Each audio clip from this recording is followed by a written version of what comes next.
O primeiro requisito para que o consentimento do ofendido exclua a ilicitude como causa supralegal é que o bem jurídico seja disponível. Então, por exemplo, se eu consentir que alguém ceife a minha vida e essa pessoa me matar, estou muito mal, estou passando muito mal, estou muito doente, estou agarrada numa cama de hospital, estou presa numa cama de hospital, e eu peço à pessoa que, por favor, me mate, porque eu não aguento mais aquele sofrimento. E a pessoa, então, vai, no meu exemplo, ceifar a minha vida. Nesse caso, o meu consentimento não afastará a ilicitude do seu comportamento, porque a vida é um bem disponível. Verifique também que, com relação à integridade física, em se tratando de integridade física, a nossa integridade física nos é disponível com relação às lesões de natureza leve, mas com relação às de natureza grave e gravíssima não é indisponível. Porém, em se tratando de crimes praticados em situação de violência doméstica e familiar contra a mulher, nem mesmo as lesões de natureza leve são disponíveis. Nem mesmo as lesões de natureza leve. Tá? E a doutrina aponta que um muito bom critério para que nós entendamos se aquilo ali é um bem disponível ou indisponível é a ação penal prevista. Né? Se o crime faz depender de representação, por exemplo, tende-se a pensar que se trata de um bem jurídico disponível. Mas o crime de lesão corporal leve praticado em situação de violência doméstica familiar contra a mulher é um crime de ação penal pública incondicionada, o que diz que a mulher não poderá dispor da sua integridade física. Mas nós temos que ter muito critério, porque, por exemplo, os crimes contra o patrimônio são de ação penal pública incondicionada, na maior parte das vezes, excetuada algumas poucas hipóteses, como a receptação, como estelionato, como o dano, né? Mas a regra é que eles sejam crimes de ação penal pública incondicionada e o patrimônio é um bem jurídico disponível. E eu posso, sim, consentir que alguém me cause uma perda patrimonial. Tá ok? Então, na verdade, esse critério é um critério, mas ele não é um critério determinante. Tá ok? Mas, de qualquer forma, anotem que com relação à mulher e à violência doméstica e familiar, até mesmo as lesões de natureza leve são lesões indisponíveis. Um outro critério é que, para que tenha valor o consentimento do ofendido, é preciso que o ofendido tenha capacidade para consentir. E nem todos têm capacidade para consentir. E quem tem capacidade para consentir? Veja, de acordo com a doutrina majoritária, tem capacidade para consentir os maiores de 18 anos. Mas nós temos que tomar alguns cuidados. Por quê? Porque há crimes em que se reconhecerá a capacidade para consentir dos maiores de 14 anos. Exemplo, o estupro. Se a pessoa é maior que 14 anos, o seu consentimento é válido para o estupro. Aliás, para o ato sexual. E nem se poderá falar de estupro, se não houver violência ou grave ameaça, né? Se não houver outro fator de vulnerabilidade. O outro exemplo é o crime do artigo 122 do Código Penal. No artigo 122 do Código Penal, se uma pessoa, por exemplo, me instiga ao suicídio e eu me suicido, o crime daquela pessoa é instigação ao suicídio. Mas se ela instigar um menor de 14 anos, o crime não vai ser de instigação de suicídio, se aquele menor se suicidar. O crime vai ser de homicídio. Isso está escrito lá no artigo 129, parágrafo 7º do Código Penal. 122, parágrafo 7º do Código Penal. Ok? Então, ali, 14 anos, o consentimento se a vítima tiver mais de 14 anos, haverá instigação ao suicídio, porque a sua vontade, ela tem que se reconhecer o discernimento para ela querer se matar. Mas se ela for menor de 14 anos, o seu consentimento não valeu de nada. Uma outra situação é o próprio crime de aborto. O aborto, ele pode ser com consentimento ou sem consentimento, né? Se a vítima tiver mais de 14 anos, o consentimento é válido. Mas se ela tiver menos de 14 anos, o consentimento não é válido. Se ela tiver menos de 14 anos, nos termos do artigo 126, parágrafo único, o que eu tenho é aborto sem consentimento. Então, na verdade, quando a doutrina nos diz que o consentimento é válido quando ele é dado por alguém que tenha discernimento e esse alguém é o maior de 18 anos, isso me parece um pouco equivocado, mas na sua prova você vai colocar 18 anos, tá? Salvo essas exceções que eu falei aqui na lei. Uma outra questão é que o consentimento ele seja dado sem coações, é dado sem coação, ele é dado sem fraude, sem simulação, ou seja, ele foi validamente obtido, além de ter sido dado por um agente capaz para consentir, que a doutrina diz que são os maiores de 18 anos, ele também deverá ser dado sem qualquer vício de vontade. Não poderá haver vício de vontade. E o consentimento deverá ser contemporâneo ou anterior à realização da conduta. Porque, por exemplo, se você entra na minha casa e quebra um objeto meu sem o meu consentimento, depois eu chego e você diz, Cláudia, quebrei o seu jarro, e eu, tudo bem, isso não afastou a ilicitude.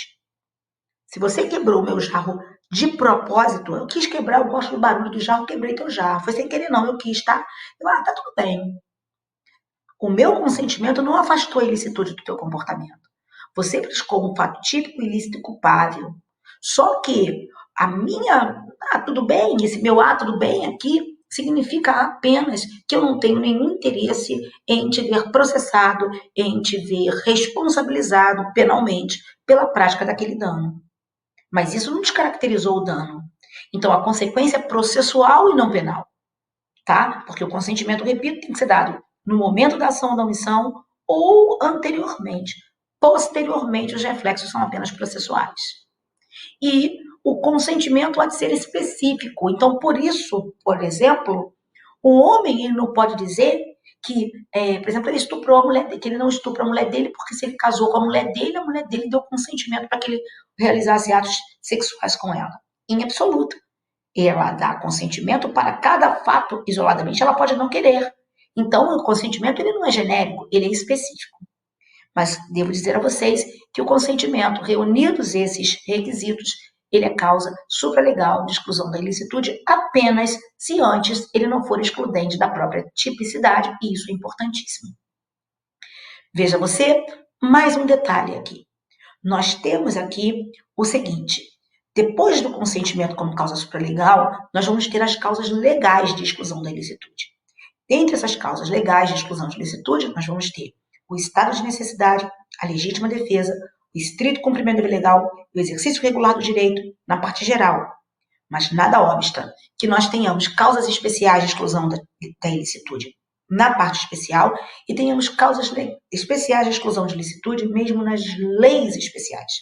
Então, por exemplo, na lei ambiental, nós temos causas especiais de exclusão de ilicitude no artigo 37. No Código Penal, na lei ambiental, na lei 9.605, artigo 37. Naquelas hipóteses ali, não haverá crime contra a fauna. São causas especiais de exclusão da ilicitude. No Código Penal, na parte especial, nós também temos o artigo 128. E o artigo 128 fala de exclusão de ilicitude.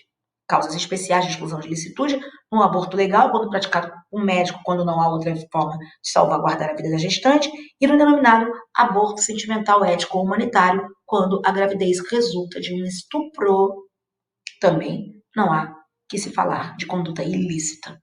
Então, causas especiais de exclusão de ilicitude podem existir, tanto na parte especial quanto na legislação especial.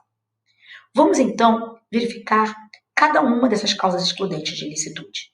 A primeira das causas que eu quero analisar é o estado de necessidade. O estado de necessidade, ele é uma causa excludente de ilicitude que tem muito a ver com o ideal de sobrevivência, com o ideal de autopreservação, assim como a legítima defesa. Assim como a legítima defesa, o estado de necessidade, ele surge de uma situação de necessidade da vítima, do agente que atua sob o estado de necessidade, sob o palio do estado de necessidade. Mas ele tem uma diferença com relação à legítima defesa. Porque no estado de necessidade, o agente enfrenta uma situação que não pode ser caracterizada como uma injusta agressão. Ele enfrenta uma situação de perigo, mas uma situação de perigo que não foi provocada pela ação injusta de outra pessoa, mas por um desastre da natureza, por um cataclisma, por uma questão natural, por exemplo. Ou então, a ação provocada por um homem mas sem a vontade de prejudicar terceiros, né? Sem o dolo de agredir pessoas, aquela pessoa injustamente. Pessoa que, sem querer, acabou provocando aquela situação de perigo, não fez aquilo para prejudicar ninguém. Então, se houver injusta agressão, eu não posso falar de estado de necessidade. Se a situação de perigo enfrentada derivar de uma injusta agressão, eu não posso falar de estado de necessidade. Eu vou falar de legítima defesa. E é por isso que no estado de necessidade, como não houve injusta agressão por parte de ninguém para provocar aquela situação de perigo, todos os bens jurídicos ali tutelados são muito importantes. De sorte que não se admitirá, em absoluto, que o agente atue sacrificando bens de terceiros quando ele podia se safar daquela situação de perigo de uma forma diferente. Então, por exemplo, eu estou no naufrágio, não fui eu quem quis o naufrágio, não foi você quem quis o naufrágio, foi um acidente. Um acidente. Estamos no naufrágio. E eu, então, sem nadar muito bem, e o nosso barco está próximo da costa. Eu vou ter que ter algum sacrifício, verdade, mas eu posso perfeitamente nadar até a próxima ilha. Então, se eu posso nadar até a próxima ilha, eu jamais poderei agarrar o seu bote, a sua tábua de salvação e tirar de você, porque senão eu te mato. Você não sabe nadar, eu posso nadar. Ah, mas vai ser sacrificante, mas eu posso nadar. Eu consigo chegar até lá. Então, para que alguém atue em estado de necessidade, é preciso que se verifique a inevitabilidade. Só haverá estado de necessidade se aquela pessoa, enfrentando a situação de perigo, não tinha outra forma de se safar da situação de perigo. E isso é o que caracteriza, no estado de necessidade, o denominado cômodos dissessos. O que é esse cômodos dissessos com 2 M's? Isso aqui é D, hein? Tá horrível esse D aqui. Cômodos dissessos. O que é esse cômodos dissessos? C-O-M-M-O-D-U-S. Cômodos dissessos. O que é esse cômodos dissessos aqui? Esse cômodos dissessos é justamente essa questão relacionada a... Deixa eu botar aqui, ó. Cômodos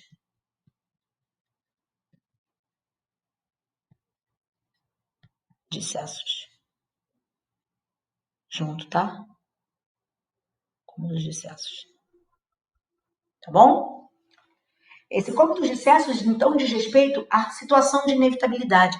Se eu posso me safar daquela situação de outra forma, se eu posso me livrar daquela situação de outra forma, eu não poderei sacrificar bem jurídico alheio e alegar estado de necessidade. Isso não existe na legítima defesa. O cômodos dissessos, ele não é elemento da legítima defesa. Por quê? Na legítima defesa é diferente. E é diferente porque existe uma pessoa, a pessoa contra quem você está atuando, repelindo a injusta agressão, que foi aquela pessoa que causou a situação de perigo, porque ela quis provocar, ela quis agredir injustamente. Então, eu não precisarei me acovardar. Então, por exemplo, eu posso repelir a agressão ou posso fugir. Eu não serei obrigada a fugir. No estado de necessidade, eu posso tirar o teu meio de sobreviver ou fugir. Se eu puder fugir, eu tenho que fugir. Se eu puder me salvar de outra forma, eu tenho que me salvar de outra forma. Na legítima defesa, não. O cômodos dissessos, ele não é elemento da legítima defesa. É elemento do estado de necessidade. Porque na legítima defesa, como diziam os antigos doutrinadores, o agente não é obrigado a se acovardar. Mas existe uma situação em que o cômodos dissessos também vai ser elemento da legítima defesa, e essa situação é quando nós estamos diante de agressão a inimputáveis e pessoas vulneráveis. Vamos imaginar que eu venha a ser agredida injustamente por um louco. O louco é capaz de ações injustas? Claro que sim. E eu sou agredida injustamente por um louco. Só que eu poderia, para não ser alvejada por esse louco, havia como eu sair daquela situação. Havia como eu sair daquela situação. Eu poderei atuar, sacrificar o bem jurídico daquele louco que me injustamente agrediu e alegar legítima defesa? A resposta é não. Porque aqui a legítima defesa ganhará os mesmos contornos do estado de necessidade e o cômodo de excessos estará presente. Então, eu sempre dou aos meus alunos o exemplo, aqui no Rio de Janeiro, nós temos um problema muito sério de cracolândias, e uma cracolândia aqui do Rio de Janeiro, talvez uma das maiores cracolândias e mais perigosas cracolândias do Rio de Janeiro, está localizada na Avenida Brasil, debaixo de um viaduto na Avenida Brasil, um local de alto tráfego de veículos e onde existem muitos engarrafamentos. Certa vez eu vi um usuário de crack agredindo o rapaz de um caminhão. Ele subiu na boleia do caminhão, que não tinha como sair daquele lugar. E, para agredir o rapaz do caminhão, que ele queria levar o celular do rapaz do caminhão. O rapaz do caminhão não teve outra forma. Empurrou, ele caiu e bateu a cabeça no chão. Não sei se morreu, porque não ficamos para ver. Mas, nesse caso, esse rapaz pode alegar legítima defesa? Claro que pode. O cara estava louco. O cara estava louco com um pedaço de ferro, sei lá, na mão, certo? Para subtrair o bem. E o rapaz não tinha como se safar daquela situação. Então, ele pode alegar validamente a legítima defesa. Mas se ele tivesse como sair sem agredir aquele rapaz, ele não poderia alegar legítima defesa. Então, recapitulando, o cômodo dos excessos é elemento do estado de necessidade, não é elemento de legítima defesa, exceto na hipótese de agressão por inimputáveis. A agressão continua sendo injusta, mas ele aqui, nesse caso, diferentemente do que ocorre nas outras hipóteses de legítima defesa, não poderá atuar se houver uma forma dele fugir daquela situação sem ser agredido. Ok?